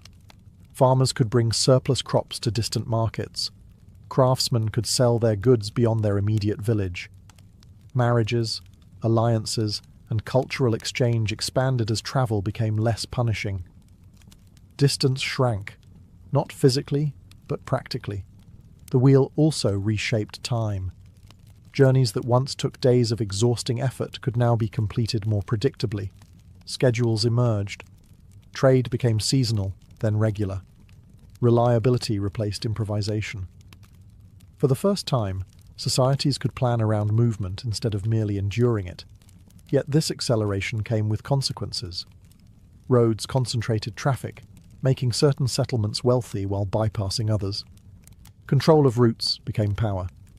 Those who maintained roads, bred animals, and owned carts gained economic advantage. Mobility, once rare, became stratified. The wheel did not create inequality, but it amplified it. Those with access moved faster, traded more, and accumulated influence. Those without remained tied to the land. Civilization sped up, but not evenly. By binding wheels to animals and roads, humans unlocked a new rhythm of life. The world became more connected, more ambitious, and more dependent on movement. The wheel was no longer just an invention. It was becoming an expectation, and once a society expects motion, standing still is no longer an option. The wheel's most dramatic transformation came when it left the fields and markets and entered warfare. What had begun as a tool for transport became an instrument of speed, shock, and domination. Nowhere was this shift more consequential than with the rise of the chariot. Early carts were slow and heavy, useful for hauling goods but unsuited for battle. Warfare demanded something different: lightness, balance, and speed. The solution was a refined wheel, smaller, lighter, and often spoked, mounted on a narrow frame pulled by fast animals. This innovation did not merely improve combat, it redefined it. Chariots allowed elites to move rapidly across the battlefield, firing projectiles, commanding troops, and retreating before enemies could respond. Mobility became power. Armies that mastered wheeled warfare gained a decisive advantage over slower, infantry-based forces. Control of terrain mattered less than control of motion. This technology reshaped political hierarchies. Chariots were expensive. They required skilled craftsmen, trained animals, and maintained roads or flat plains. As a result, chariot warfare became associated with kings, nobles, and warrior aristocracies. Power concentrated in the hands of those who could afford speed. Beyond the battlefield, the chariot became a symbol. Rulers were depicted riding in them, not because they needed to, but because the image conveyed dominance. A king in a chariot was a king who moved faster than his rivals, who struck where he wished, and who commanded the horizon itself. The wheel, once humble, was now wrapped in ideology. This militarization of the wheel also accelerated technological refinement. Lighter woods, better joinery, improved axles, and more durable rims all emerged from the demands of war. Each improvement spilled back into civilian life, making carts and wagons more efficient as well.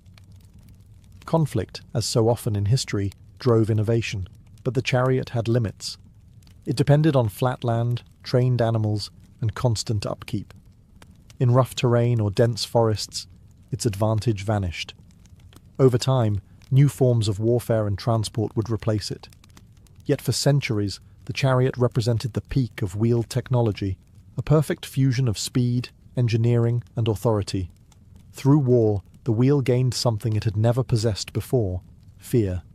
It was no longer just a tool that carried goods, it carried power, conquest, and the ability to reshape borders.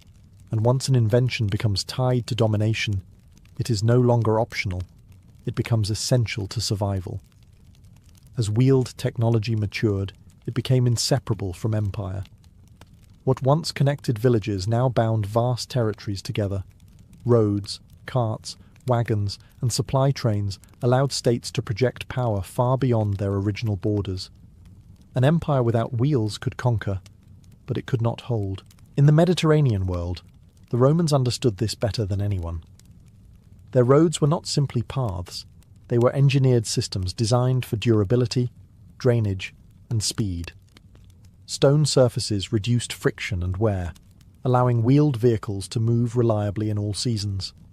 Military wagons carried supplies, weapons, and siege equipment. Civilian carts moved grain, wine, and stone. The wheel turned conquest into administration. What mattered most was predictability. Wheeled transport allowed empires to calculate distance, time, and logistics. Armies could be supplied regularly. Taxes could be collected and redistributed. Governors could travel, messages could move, and laws could be enforced. The wheel quietly became the backbone of bureaucracy. A similar logic emerged in East Asia. In Han China, standardized axle widths were imposed so carts could fit the same road ruts. This detail seems small, but it reveals something profound. The wheel had become a matter of state policy. Infrastructure and technology were aligned to maximize movement across enormous distances. Roads were not local conveniences, they were instruments of unity. Yet wheeled empires were also fragile. Roads required maintenance, carts broke, animals aged. When central authority weakened, infrastructure decayed quickly. As roads fell into disrepair, movement slowed, trade shrank, and control loosened. Empires that had once relied on wheels found themselves trapped by their absence. This dependence reveals the wheel's double edge. It empowered states to expand, but it also created systems that required constant upkeep. When that upkeep failed, collapse accelerated. The same roads that once carried order could just as easily carry invaders, or fall silent entirely.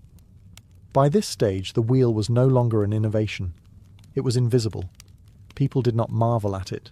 They assumed it. Carts were expected. Roads were expected. Mobility became part of how power was imagined. A ruler who could not move goods, troops, and information was no ruler at all. The wheel had completed its transformation. From a workshop tool to a weapon, from a convenience to a necessity, it now shaped how empires lived and died. Civilization did not merely use the wheel anymore, it depended on it, and that dependence would shape the future just as surely as invention once had. By the time empires rose and fell on wheels, the invention had begun to do something even more profound. It collapsed distance. What once separated cultures by weeks of effort now separated them by days.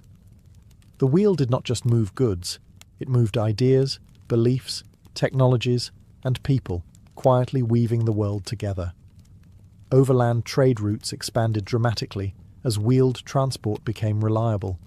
Caravans of carts carried grain, textiles, metals, and tools across regions that had once been economically isolated. These routes did not replace rivers or sea travel, but they filled the gaps between them, creating continuous networks of exchange. Inland settlements that had once been peripheral became vital links in long-distance trade. Nowhere is this clearer than along the vast commercial arteries later known as the Silk Road. While camels and pack animals played a major role, wheeled transport handled enormous volumes of goods at regional levels, feeding into and out of these long routes. Wheels carried silk to depots, grain to caravan hubs, and manufactured goods to ports. Trade became layered, systematic, and resilient. This movement reshaped societies from the inside. Merchants gained power and status. Cities grew around crossroads rather than just rivers. Warehouses, markets, inns, and repair workshops became common features of urban life. Entire professions emerged to serve movement: wheelwrights, road builders, carters, and animal trainers. The economy no longer revolved solely around production. It revolved around circulation. Culturally, the effects were just as dramatic. Religious ideas travelled with merchants. Artistic styles blended. Technologies spread faster than ever before. A cart rolling into a town could bring new tools, new stories, and new ways of thinking. The wheel became an unspoken messenger, carrying more than it seemed.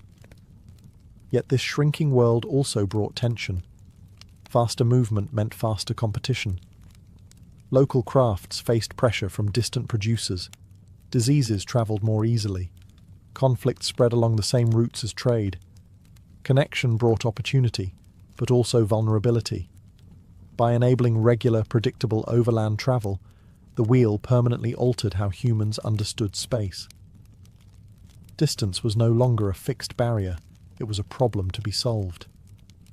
And once a society learns that distance can be overcome, it begins to imagine larger worlds, broader identities, and greater ambitions. At this stage, The wheel was no longer just supporting civilization, it was accelerating it. The world felt smaller, busier, and more interconnected than ever before. And there would be no turning back. For all its power, the wheel was never universal. Its success depended on terrain, infrastructure, and maintenance. And when any of these failed, the wheel quickly revealed its limits. In many parts of the world, wheeled transport struggled or disappeared entirely, reminding humanity that even transformative inventions are not invincible. Rough landscapes were the wheel's greatest enemy. Dense forests, steep mountains, deserts and marshlands made carts more of a burden than a benefit. In such environments, pack animals, sleds or human porters proved more reliable. Wheels sank into mud, shattered on rocks, or became impossible to repair far from workshops. Where roads could not be built or maintained, the wheel simply could not compete. This is why some advanced societies made limited use of wheeled transport despite understanding it perfectly well. In regions of the Americas, for example, civilizations mastered mathematics, astronomy and architecture, yet relied on foot travel and pack animals rather than carts. The issue was not intelligence or imagination, it was practicality. Without suitable animals to pull carts or landscapes that supported roads, the wheel offered little advantage. Even in places where wheels had once thrived, decline could come swiftly. When empires collapsed, roads fell apart. Without centralized authority to maintain infrastructure, wheeled movement slowed and then stopped. Carts broke down and were not replaced. Trade routes fragmented. Local economies turned inward. The same invention that had once unified vast territories could vanish within generations. This failure reveals an important truth. Technology does not move history forward on its own. It requires systems, political, economic, and social, to survive. The wheel flourished when societies invested in it. When they stopped, it faded quietly into the background. Yet these periods of decline did not erase the wheel's legacy. The knowledge remained. The idea persisted, waiting for conditions to change. When stability returned, wheels returned with it, often improved by lessons learned from past failures. The wheel's vulnerability also shaped human adaptability. People learned to choose the right tool for the right environment. In some places, wheels ruled. In others, they stepped aside. Civilization did not advance in a straight line.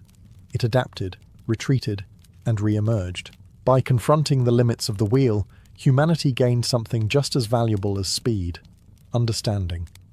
The realization that no invention is absolute, and that progress depends as much on context as on creativity, would shape every technological leap that followed. The wheel's greatest achievement is not that it was invented, but that it endured. Long after empires collapsed and roads crumbled, the idea of the wheel never disappeared. It waited, resurfaced, and adapted, quietly shaping every era that followed. Few inventions have proven so flexible, so resilient, or so deeply woven into human life. Over time, the wheel escaped its wooden origins. Iron rims strengthened it, spokes refined it, bearings reduced friction, carts became wagons, wagons became carriages, and carriages eventually gave way to machines that no ancient engineer could have imagined. Yet the principle remained unchanged: controlled rotation turning effort into motion. What makes the wheel extraordinary is how it multiplied everything it touched. Agriculture expanded because harvests could be moved. Cities grew because supplies could reach them. Trade flourished because distance became negotiable. Warfare intensified because speed became lethal. Administration hardened because movement became predictable. The wheel did not cause civilization, but it accelerated every force already pushing it forward. Even more profound is how invisible the wheel became. Once revolutionary, it faded into assumption. People stopped seeing it as technology and began treating it as nature.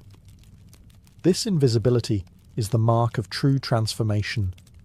When an invention disappears into daily life, it has succeeded completely.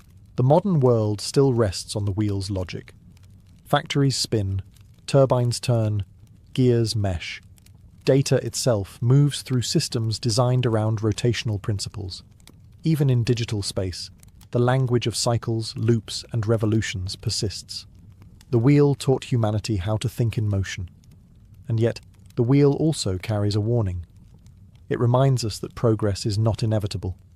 It depends on care, infrastructure, and balance. Roads must be maintained. Systems must be supported. When movement stops, societies fragment. The wheel gives speed, but it demands responsibility. Looking back, the invention of the wheel was not a single moment of genius. It was a slow realization, built from observation, pressure, and necessity. It emerged because humans refused to accept friction as destiny.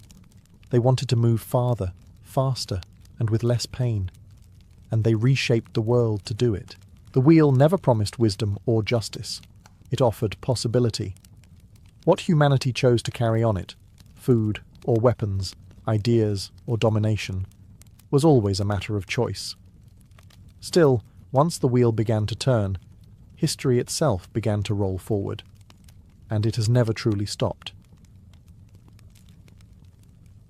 In the ancient world, sleep was not a retreat from reality. It was an entrance into another one.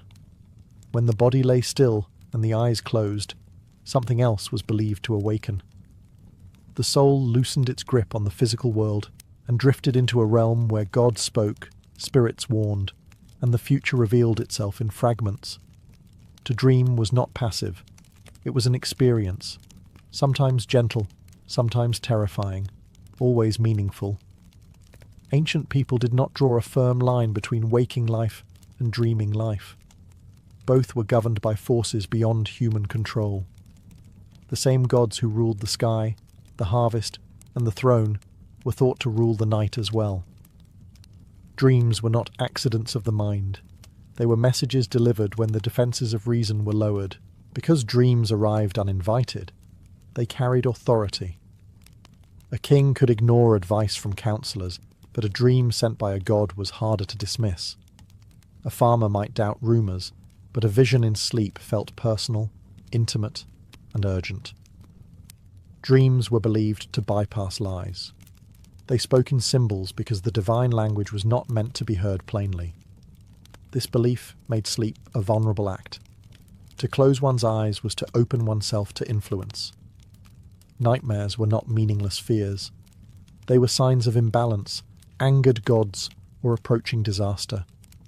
Pleasant dreams were blessings, reassurances that order still held.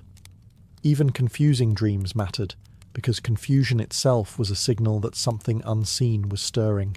Morning did not end the dream's power. Upon waking, people replayed visions carefully, searching for patterns, omens, and clues. A single image, a falling star, a broken tooth, a flood, could shape decisions for days or years. Wars were delayed, journeys were cancelled, marriages were approved or forbidden. Dreams altered real outcomes. What made dreams especially powerful was their ambiguity. They rarely spoke directly. Instead, they demanded interpretation. This created a class of specialists, priests, seers, and elders trained to read symbols and translate the language of sleep. Their authority rested on the belief that dreams came from beyond the dreamer, and therefore required guidance to understand. In this world, sleep was not empty time. It was active, risky, and sacred. Each night carried the possibility of revelation. To lie down was to accept that the universe might speak back. And when it did, ancient minds listened closely, because dreams were never considered meaningless, and silence in sleep was far more frightening than a message. In ancient Mesopotamia, dreams were treated as direct communications from the divine realm. The Sumer and later Babylonian cultures believed the gods rarely spoke plainly in waking life, but at night, when the mind was unguarded, they could finally be heard. Dreams were not symbols invented by the sleeper. They were messages sent. Mesopotamian gods were active, emotional, and easily offended. They rewarded obedience and punished neglect. Dreams were one of their preferred tools. A dream might warn of an approaching flood, announce a coming illness, or signal divine displeasure. To ignore such a message was dangerous. To misinterpret it could be catastrophic. Clay tablets preserve some of the earliest dream manuals ever written. These texts catalogued dream images and their meanings with remarkable confidence. To dream of losing teeth might foretell the death of a relative. To dream of flying could mean divine favour, or impending downfall, depending on context. Nothing was random. Every detail mattered. Kings took dreams especially seriously. A ruler's dream was not private. It belonged to the state. If a king dreamed of collapse, invasion, or darkness, priests were summoned immediately. Rituals followed to appease the gods or redirect fate. Sacrifices were made, festivals altered, sometimes policies changed overnight, all because of something seen in sleep. What made Mesopotamian dream culture distinctive was its urgency. Dreams were not philosophical puzzles. They were warnings with deadlines. A dream delayed was a message ignored, and ignored gods were dangerous gods. This created a constant atmosphere of vigilance. Night was never neutral. Priests served as intermediaries between dreamers and deities. Their role was not to comfort, but to decode accurately.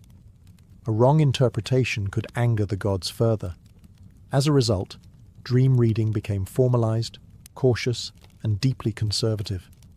Ancient interpretations were trusted more than personal intuition. Tradition mattered more than creativity. Dreams also reinforced hierarchy. Ordinary people received dreams, but only elites had access to trained interpreters. Power flowed through interpretation. Whoever controlled the meaning of dreams controlled fear, hope, and obedience. In Mesopotamia, sleep was a negotiation with the gods. Every night carried the risk of divine intrusion, and every morning began with a question that could shape an entire life. What did the gods show me while I slept? In ancient Egypt, dreams were not merely messages, they were journeys. Egyptians believed the human soul was made of multiple parts, and during sleep, some of these elements could separate from the body and travel freely. Dreams occurred when the soul crossed into hidden realms, where gods, ancestors, and spirits resided. Unlike the often threatening dreams of Mesopotamia, Egyptian dreams were more ambiguous. They could be warnings, but they could also be guidance, reassurance, or healing. Sleep placed a person closer to the divine world, where truth was not bound by time. The future, the past, and the unseen could blend freely. Egyptians recorded dream interpretations in manuals similar to those of Mesopotamia, but with a distinct tone. Dreams were divided into good and bad, and interpretations often reflected moral balance rather than punishment. A dream of clear water might promise renewal. A dream of decay could signal imbalance in one's spiritual life. Dreams reflected harmony, or its absence. One of the most important dream practices in Egypt was incubation. Individuals deliberately slept in sacred spaces, such as temples, hoping to receive a dream from a god. This was especially common in healing cults. A sick person might sleep near a shrine and dream of a god prescribing a cure. The dream itself was considered part of the healing process. Egyptian gods were believed to appear in dreams not as distant forces, but as familiar presences. Deities could offer protection, advice, or warnings, often through symbolic imagery rather than speech. A god appearing calmly was a good sign. A chaotic or silent god suggested danger. Dreams also played a role in state affairs. Pharaohs were thought to receive divine guidance in sleep, reinforcing their role as intermediaries between gods and humans. A dream could justify a building project, a military decision, or a ritual reform. Because the pharaoh embodied divine order, his dreams carried cosmic weight. At the same time, ordinary Egyptians also trusted their dreams. Amulets were worn to protect against bad dreams. Household rituals sought peaceful sleep. Nightmares were believed to be caused by malevolent spirits, not by the mind itself. In Egypt, dreams were woven into daily spirituality. They were not rare revelations, but regular encounters with the unseen. To dream was to touch the world beyond the body, and to wake was to return carrying traces of divine knowledge back into daylight. In ancient Greece, dreams began to shift in meaning. They were still divine, still powerful, but they were also increasingly symbolic. Greek thinkers did not abandon the idea that gods spoke through dreams. Instead, they asked how those messages worked and why they arrived in such strange, indirect forms. Early Greek tradition treated dreams as external visitations. In epic poetry attributed to Homer, dreams are sent deliberately by gods, entering the sleeper like messengers with instructions or deceptions. A dream could encourage a hero, mislead a king, or push events toward fate. These dreams were purposeful and sometimes manipulative, reflecting gods who interfered constantly in human affairs. Over time, Greek thought became more analytical. Philosophers began to notice that dreams rarely spoke clearly. Instead, they arrived as images, riddles, and emotional impressions.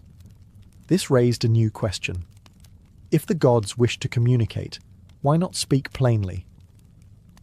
The answer many Greeks reached was that dreams required interpretation, because meaning itself was layered. Truth, they believed, was rarely simple. This idea gave rise to professional dream interpreters who focused not just on tradition, but on context. The dreamer's age, status, health, and recent actions all mattered. A snake in a dream could mean danger for one person and healing for another. Symbols were not fixed. They were relational. Nowhere was this belief stronger than in the healing sanctuaries of Asclepius.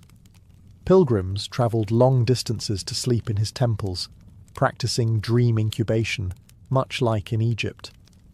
During sleep, the god was believed to appear and offer cures through symbolic acts, touching a wound, presenting an animal, or guiding the dreamer through a strange ritual. The dream itself was considered a form of treatment. Greek culture also recognized deceptive dreams. Not every dream was divine. Some were thought to arise from bodily imbalance, emotion, or excess food and wine. This distinction was crucial. It meant that dreams could be meaningful without always being sacred. The mind itself became part of the mystery. In Greece, dreams occupied a space between heaven and psychology. They were messages, but not always trustworthy ones. They revealed truth obliquely, forcing humans to think, interpret, and doubt. And in doing so, Greek dream culture laid the groundwork for a new idea, that the inner world of the mind mattered just as much as the gods who might speak through it. As ancient civilizations matured, dreams began to sit at the center of a growing tension. Were they messages from beyond, or reflections from within? This question did not erase belief in divine dreams, but it fractured how authority over them was claimed. Priests, prophets, and physicians all sought to define what dreams truly were, and who had the right to interpret them. In the Greek world, this divide became especially visible. Religious interpreters insisted that dreams were still gifts from the gods, but medical thinkers began to push back. Figures like Hippocrates argued that dreams could reveal the state of the body. According to this view, the images of sleep were symptoms. A dream of fire might signal fever. A dream of drowning might reflect breathing problems. The dream was not divine. It was diagnostic. This was a radical shift. Dreams were no longer only messages about fate or morality. They became clues about physical health. Physicians began asking patients about their dreams alongside their pains and fevers. Sleep turned into a source of data. The body spoke at night in images because it could not speak in words. Philosophers pushed the debate even further. Aristotle rejected the idea that most dreams came from gods at all. He argued that dreams were natural byproducts of sensation and memory.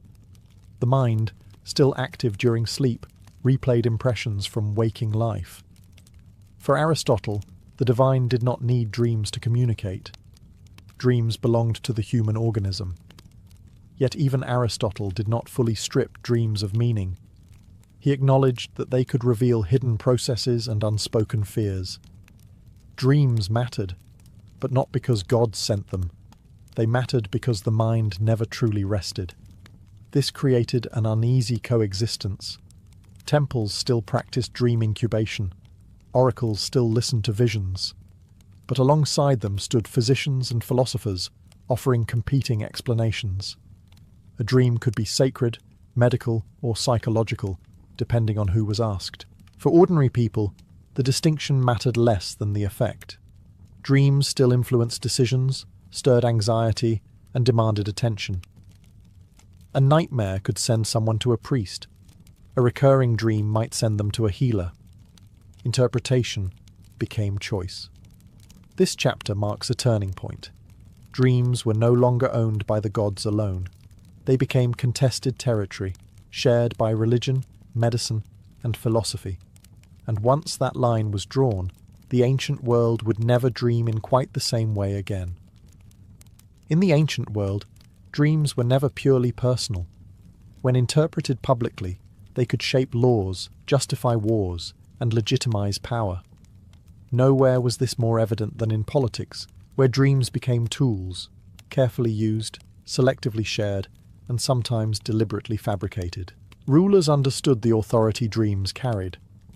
A king who claimed divine instruction in a dream positioned himself above debate. Decisions were no longer political choices. They were obediences to fate. To challenge them was to challenge the gods themselves. Dreams offered rulers a way to bypass dissent while appearing humble before higher powers. In Mesopotamia, royal dreams were recorded, preserved, and ritualized. If a king dreamed of danger, it could justify emergency measures. If he dreamed of victory, it could signal divine approval for war. The interpretation mattered as much as the dream itself, and interpreters knew their influence. A single symbolic reading could alter the course of a campaign. Egyptian pharaohs used dreams more subtly. Because the pharaoh was already divine, his dreams reinforced cosmic order rather than justified radical change. A dream might confirm a temple's construction, validate a priesthood, or explain a disaster as part of divine balance. In this way, dreams protected authority by explaining uncertainty, not questioning it. Greek leaders were more cautious. Public skepticism toward dreams had grown, but their persuasive power remained. Politicians used dreams strategically, presenting them as omens when convenient and dismissing them when dangerous. A well-timed dream could rally troops, calm unrest, or sanctify a risky decision. This political use of dreams also produced suspicion. If dreams were powerful, they could be manipulated. False dream claims became a known tactic.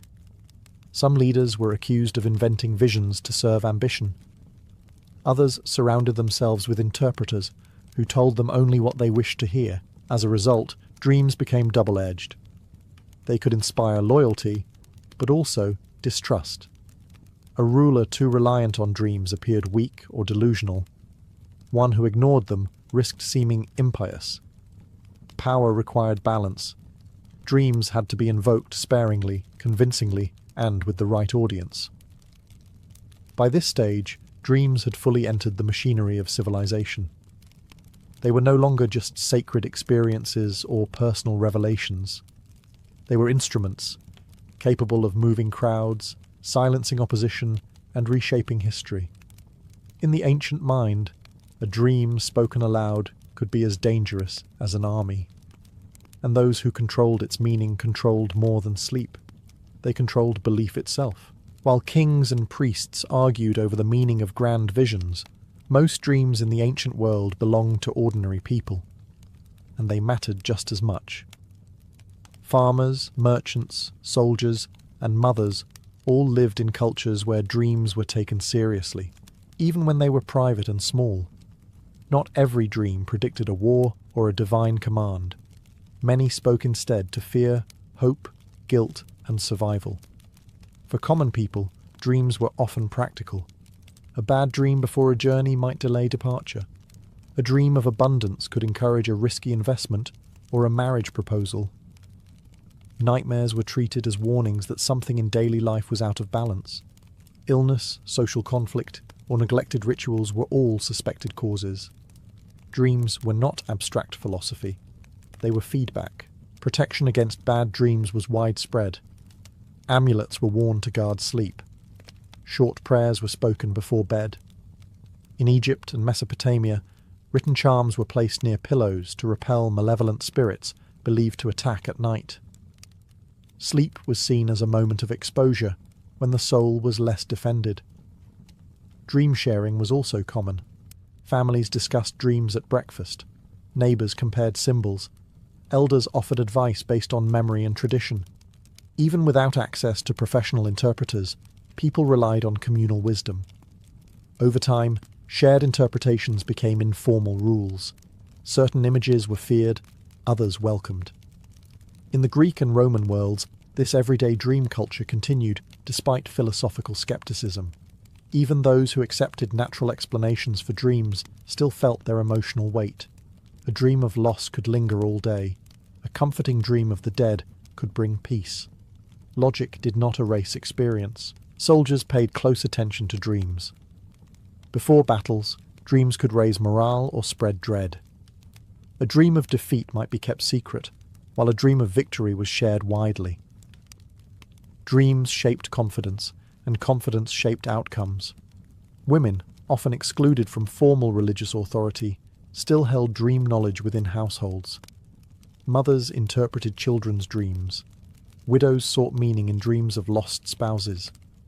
These interpretations rarely entered official records, but they shaped daily choices and emotional worlds. What stands out is consistency. Across civilizations, social classes, and belief systems, humans treated dreams as meaningful experiences. Even when their source was debated, their impact was not. Dreams influenced behavior because they felt real. This chapter reveals something essential. Ancient dream culture was not imposed from above. It was sustained from below. Dreams mattered because people felt them matter. And as long as sleep carried emotion, memory, and fear, ancient minds would continue to listen closely to what the night revealed. As trade routes expanded and empires collided, dreams began to travel too. Ideas about sleep, omens, and interpretation moved across borders, blending traditions that had once been separate. What emerged was not a single dream doctrine, but a shared ancient assumption.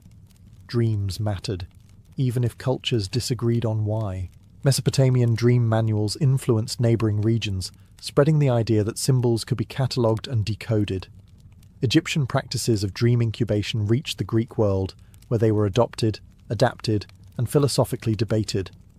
Greek skepticism, in turn, filtered back east through conquest and cultural exchange, introducing doubt into systems once built on certainty. The expansion of the Persian Empire accelerated this exchange. Spanning multiple civilizations, it brought together dream traditions that ranged from rigid omen reading to more fluid symbolic interpretation. Administrators, soldiers, and priests encountered foreign dream beliefs and carried them home.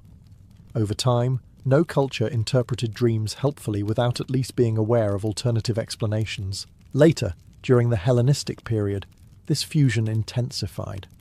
Greek philosophy merged with Near Eastern spirituality. Dreams could now be divine messages, bodily signals, or psychological echoes, all at once. Interpreters became more flexible. Certainty gave way to probability. Meaning became layered rather than fixed. This blending also exposed contradictions. One culture's good dream could be another's warning. A snake might symbolize healing in Greece, danger in Mesopotamia, or rebirth in Egypt. These conflicts did not destroy belief in dreams. They complicated it. People learned that interpretation depended not just on symbols, but on worldview. As a result, dream authority weakened, but deepened. No single priesthood could fully claim control. Individuals began weighing interpretations rather than obeying them blindly. Dreams still influenced decisions, but they were now debated, discussed, and contextualized. What survived across cultures was the emotional core. Fear, hope, grief, and desire appeared in dreams everywhere. No empire erased that. Even when meanings changed, the experience remained powerful. A dream of falling felt unsettling, whether it was divine or natural. A dream of reunion felt comforting, regardless of theology. This chapter marks a quiet transition. Dreams stop belonging entirely to gods or institutions and start belonging more clearly to humans themselves.